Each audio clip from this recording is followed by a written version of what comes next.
Վարչապետ Նիկոլ Փաշինյանը շնորհավորական ուղերձ է հղել Հռոմի Պապ Լեո 14-րդին Հռոմի Սրբազան քահանայապետ ընտրվելու առիթով։ Շնորհավորական ուղերձում վարչապետը վերահաստատել է Հայաստանի հանձնառությունը պատմական ամուր կապերի, նույնակունք արժեքների, հոգևոր ու քրիստոնեական մշակութային ժառանգության վրա հիմնված Հայաստան-Սուրբ Աթոռ միջպետական հարաբերությունները եւ արկա բարձր մակարդակի քաղաքական երկխոսությունն առավել խորացնելու ու զարգացնելու գործում։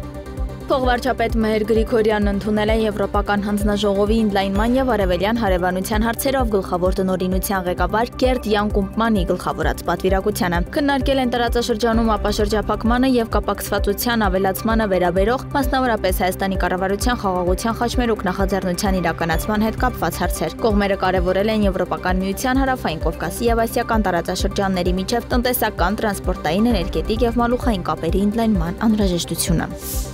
Պեկ հետաքննության եւ օպերատիվ հետախուզության վարչությունը տնտեսական հանցագործությունների դեմ պայքարի շրջանակում օրերս բացահայտել է շուրջ 3 միլիարդ դրամի ստվերային շրջանառության դեպք։ Մասնավորապես Երևանում գործող հագուստի եւ աքսեսուարների արտադրությամբ վաճառքով զբաղվող երկու տնտեսվարող թեր հայտարարագրել են իրենց շրջանառությունը, իրականացրել են նույնատիպ տնտեսական գործունեություն, գործել են համաձայնեցված եւ ունեն բարեկամական կապ։ Այս տնտեսվարողները արտադրել են նաեւ զինվորական համազգեստի նմանվող հագուստներ, որոնք ըստ ձեռքբերված նախնական տվյալների վաճառվել են հիմնականում փորձորդական խանութներին։ Պարզվել է, որ այս տնտեսվարողները 2020-24 թվականների ընթացքում թաքցրել են շուրջ 3 միլիարդ դրամի իրացման շրջանառություն։ Կատարվել է պատճառված վնասի նախնական հաշվարկ, ըստ որի պետությանը պատճառվել է 900 միլիոն դրամի վնաս։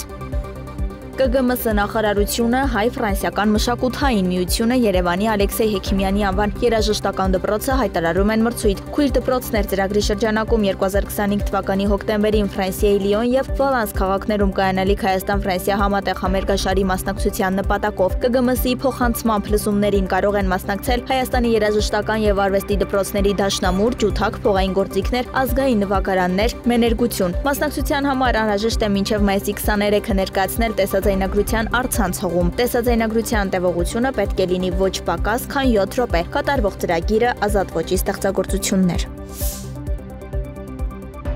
Ուկրաինայի նախագահ Զելենսկին Պուտինից բացի Ստամբուլում որևէ այլ ռուս պաշտոնյայի հետ չի հանդիպի, հայտարարել է նրա աշխատակազմը։ Մոսկվայից դեռ չեն արձագանքել այս հայտարարությանը եւ չեն բացահայտել ով է մեկնելու վաղը Ստամբուլ։ Կիրակի մայիսի 11-ի գիշերը Պուտինը առաջարկեց Ուկրաինային վերսկսել 2022-ին Ստամբուլում ընդհատված ուղիղ բանակցությունները։ Նույն օրը Վոլոդիմիր Զելենսկին հայտարարեց, որ պատրաստ է անձամբ հանդիպել Պուտինին։